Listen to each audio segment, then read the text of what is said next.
শুভেচ্ছা সবাইকে। প্রিয় দর্শক, সম্প্রতি বিশ্বের অনেকগুলি দেশ বাংলাদেশকে ভিসা দেওয়া বন্ধ করে দিয়েছে। সেপ্টেম্বরের শেষের দিক থেকে অক্টোবরের এই সময় পর্যন্ত অনেকগুলো খবর আমাদের দেশের সংবাদ মাধ্যমগুলো আমাদের জানাচ্ছে। সংবাদ মাধ্যমগুলো বারবার খবর করেছে মধ্যপ্রাচ্যের বেশ কয়েকটি দেশ এবং ইউরোপের কয়েকটি দেশে, এমনকি চীনেও ভিসা জটিলতা বাড়ছে এবং কেউ কেউ একেবারেই ভিসা দিচ্ছে না। ভারত তো সেই 2024 সালের আগস্টের পর থেকেই তাদের পর্যটন ভিসা বন্ধ করেছে। এরপরে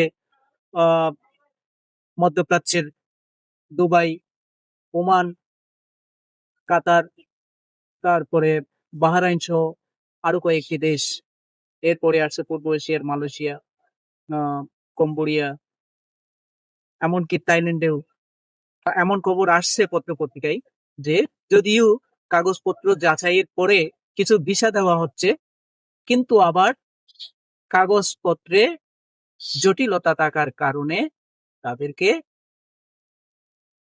বিমানবন্দর থেকে ফেরত পাঠানো হচ্ছে।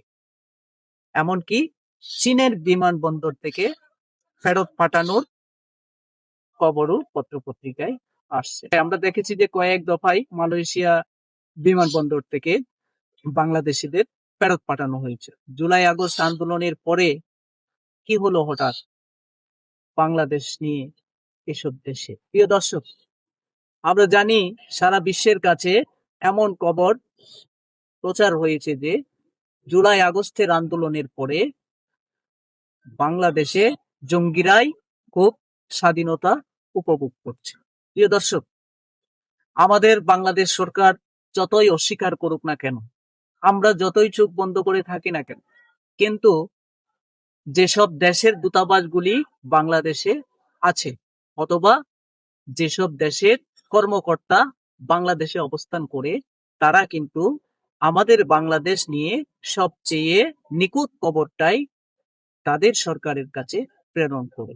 সুতরাং তাদের কাছে খবর আছে যে বাংলাদেশে আসলে জঙ্গিদের তৎপরতা কতটা বেড়েছে।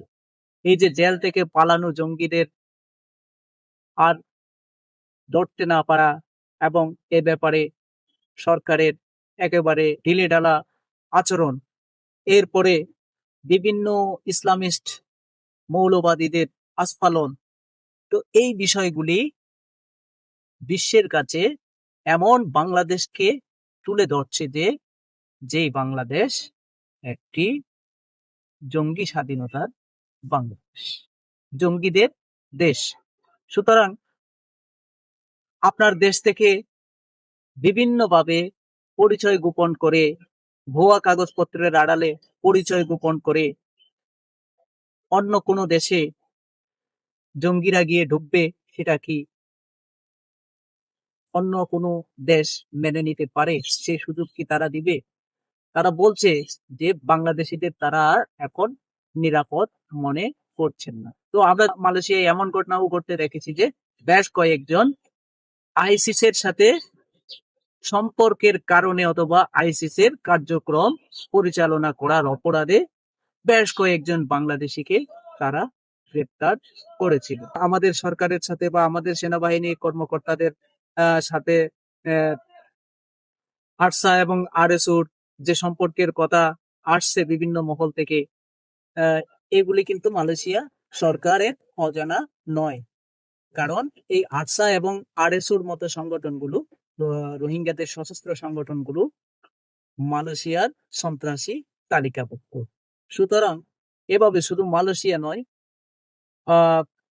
পূর্ব এশিয়ার আরো যে কয়েকটি দেশ, তারা আতঙ্কে আছে যে বাংলাদেশ থেকে রোহিঙ্গা সন্ত্রাসীরা কিংবা বাংলাদেশ থেকে জঙ্গিরা তাদের দেশে প্রবেশ করে কি। কারণ তারা এমনিতেই রোহিঙ্গাদেরকে নিয়ে বিরাট ঝামেলায় আছে নিজেদের দেশে।